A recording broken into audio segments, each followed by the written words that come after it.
Good morning. Happy Sunday, everyone. I am popping in today to talk about this TEDx application, TEDx talk, TEDx journey that I am on and fill you in. First of all, I just wanted to say a great big thank you to everyone who's been watching, commenting, sending me DMs, sending me messages. Thank you, thank you, thank you. I just cannot begin to express how fun it is to be on this journey with you, how grateful I am that you have been taking the time to listen, to pause and hear what I have to say about that big, scary word, failure. So here's where I am with everything. I'm going to take a little sip of this coffee. I don't feel like I'm fully caffeinated. I've been up for a while, but I just feel like sleepy, tired. I don't know. I'm feeling a very Sunday vibe. I've kind of hit an exhaustion wall. It's been a full week. You ever get that way? So here's what I want to talk about today. I want to address a lot of the questions that I've been getting, questions and comments that have been so good on this journey. Okay, so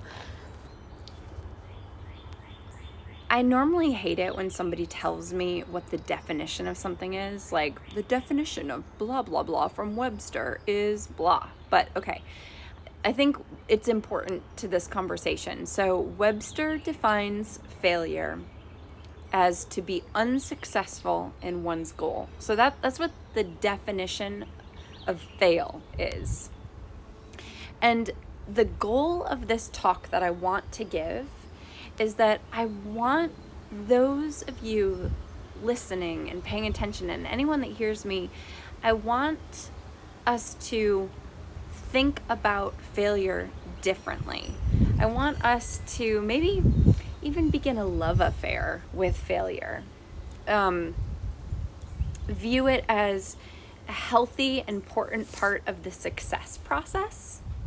So, an important note, again, I said this the other day, it's 100% worth saying it again, but just an important note before I get too deep into this is I really do not believe that people are failures. People cannot be a failure. So what I am talking about is failure is the learning process. Okay, think about it for a second. When you learn to walk, when you learn to ride a bike, if you've ever tried to learn how to paint, if you've tried to get a book published, if you started a business, if you kept running a business, all of those things you have to try and fall down before you get it right. You don't just, most people don't just open one business and get it right on the first try. Did you know that most of the time it takes I think I've heard of a strange statistic where it takes something like 5 to 8 businesses before somebody gets the business right. So think about that. You really have to become like a serial entrepreneur. You have to do it more than once before you get it right. Some people do get it right on the first try, and that's great.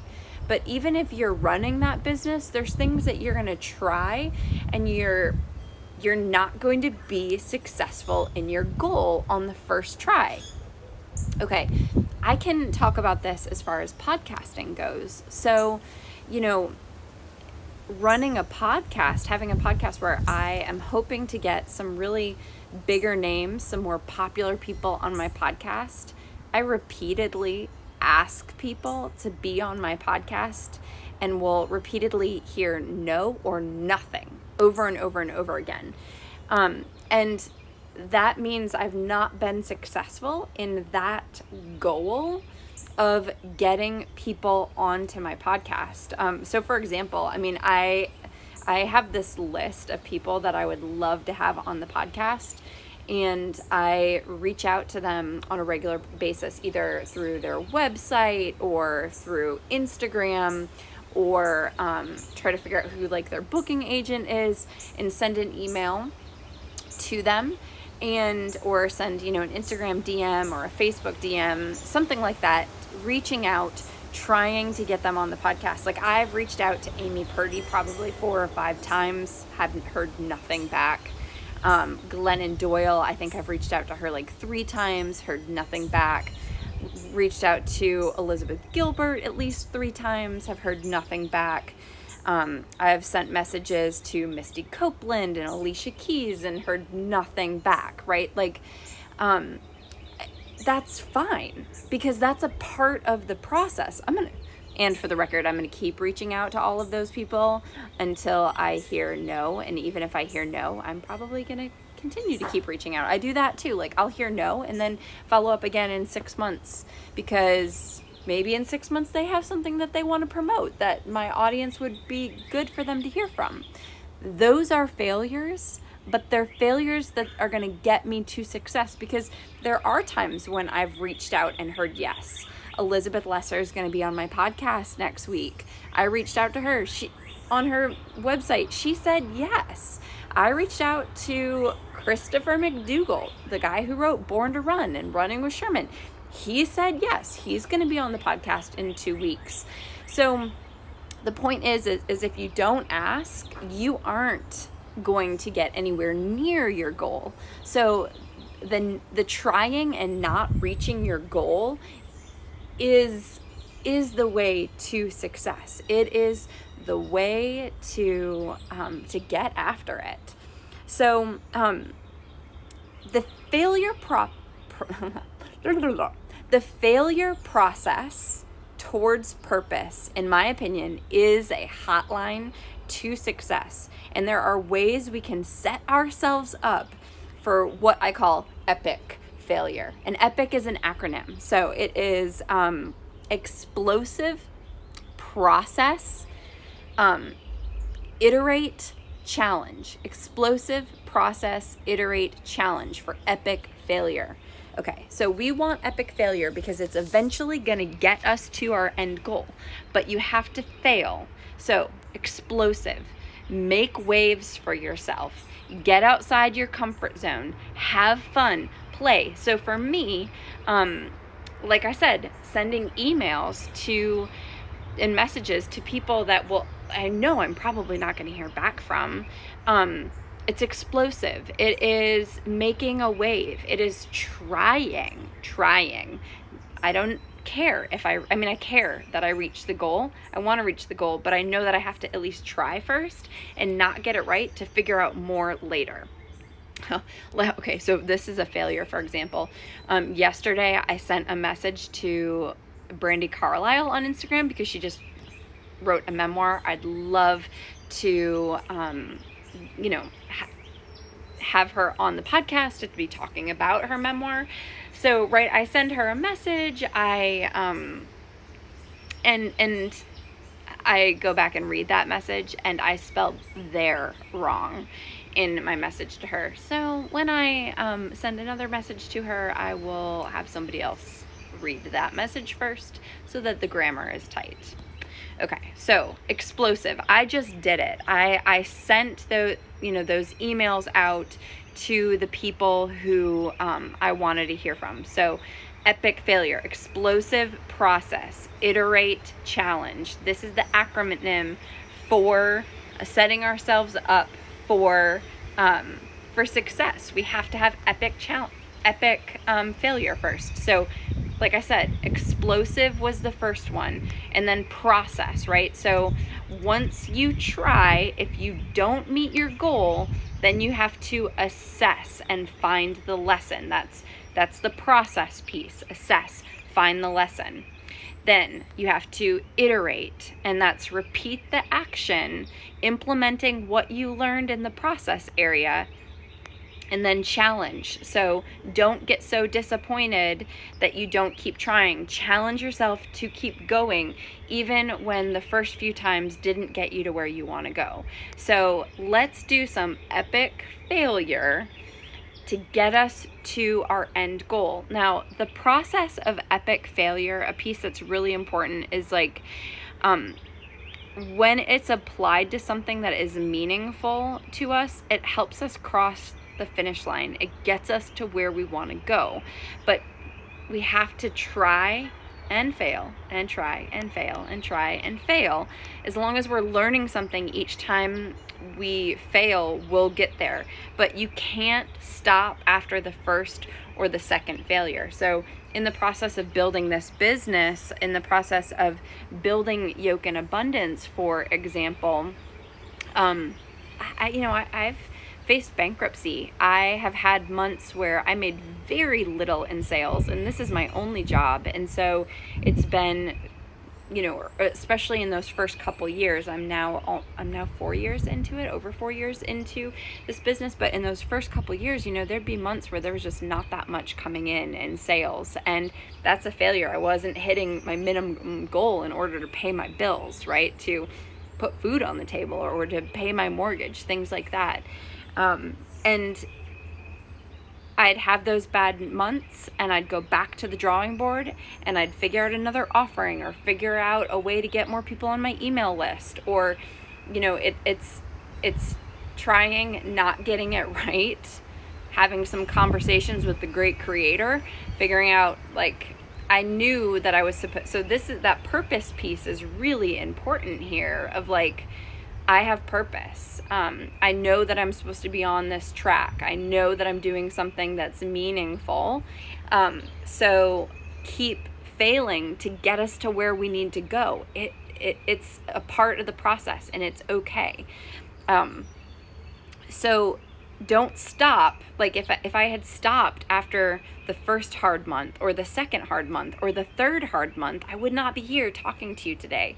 I wouldn't have gotten to interview Elizabeth Lesser last week or Sonia Renee Taylor this year, or, or any cool people that I get to talk to on a regular basis on my podcast.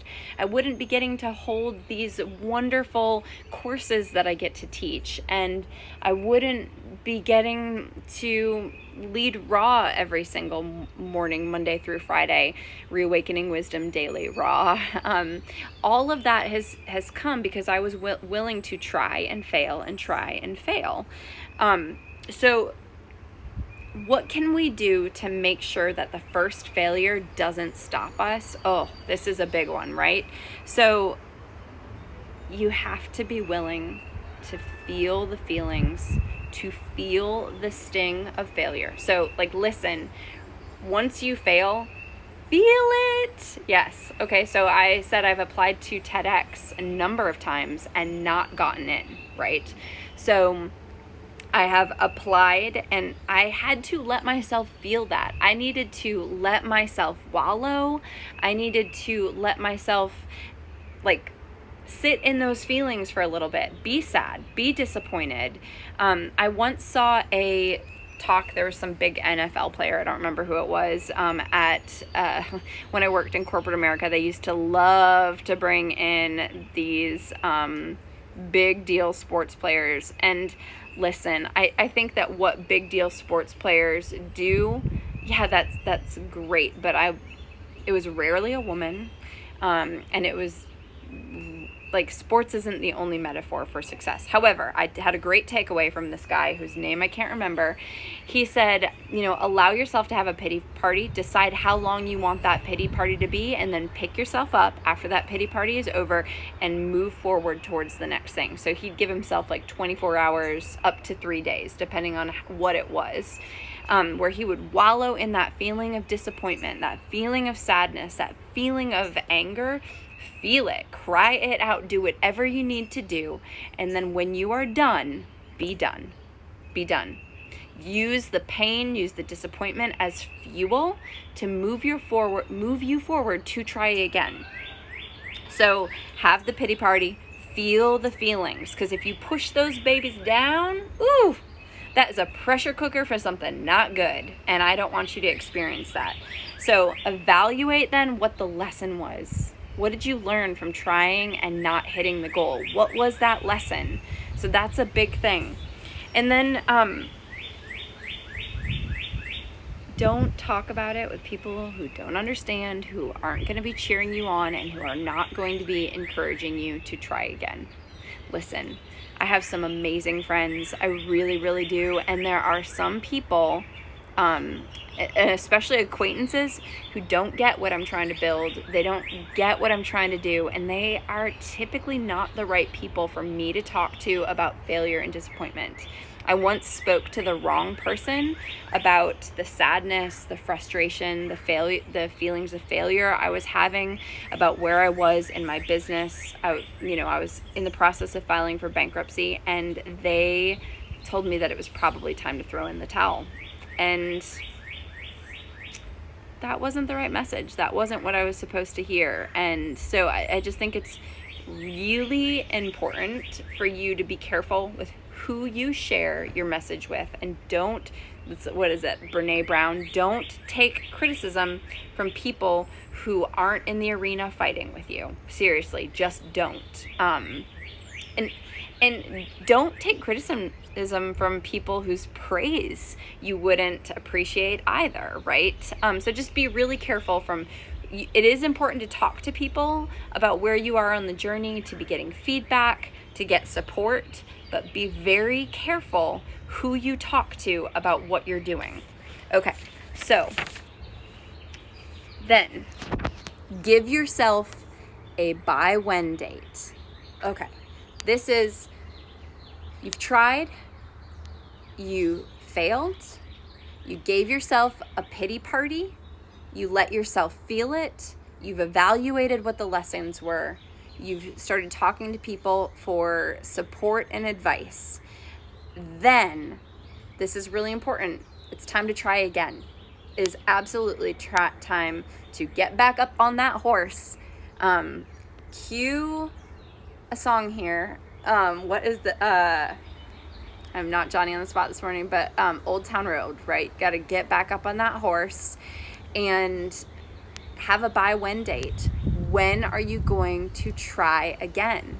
When are you going to start again? Put it on the calendar. Tell people what you're doing. You can hire a coach to help you with this process. Someone that's going to support you on your journey to get after it again.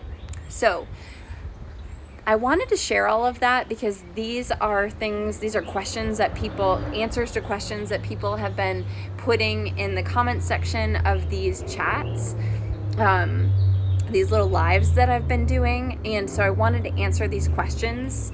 I also want to let you know that I'm still thinking about what should my 5 words be on my TEDx application, right? Like, the TEDx application doesn't ask for your 5 words, but I got really great advice that we need to be able to tell our story in 5 words. And I want to be able to do that. I want to have something that I want to start a movement around failure. And what my hope is that you'll be inspired to use failure as fuel and take action. Maybe that's it. Use failure as fuel. Success. Use failure as fuel. Maybe that's it. Okay, so that's where I am. Still thinking about what my 5 words are, but maybe we just got a little bit closer. And I want to hear from all of you. So yesterday I put a double dog dare out there, and I asked you to share your stories of when you failed and what you've learned. And somebody kind of mentioned, I'm asking them to tell me a little bit more, but someone mentioned that they believe what comes to mind more from them is when they didn't take action. Not taking action is also failure, because then we don't get anywhere near our goal. That's something to noodle on. Thank you all so much for listening. Thank you for being a part of this journey. And yeah, it's lovely to be able to share it with all of you. I hope you have a fantastic day. If you like what I'm doing, I want to hear your comments. I want to hear your thoughts. I want to hear your encouragements, whatever it is. I appreciate you. Thanks for being here. I hope you have a fantastic day.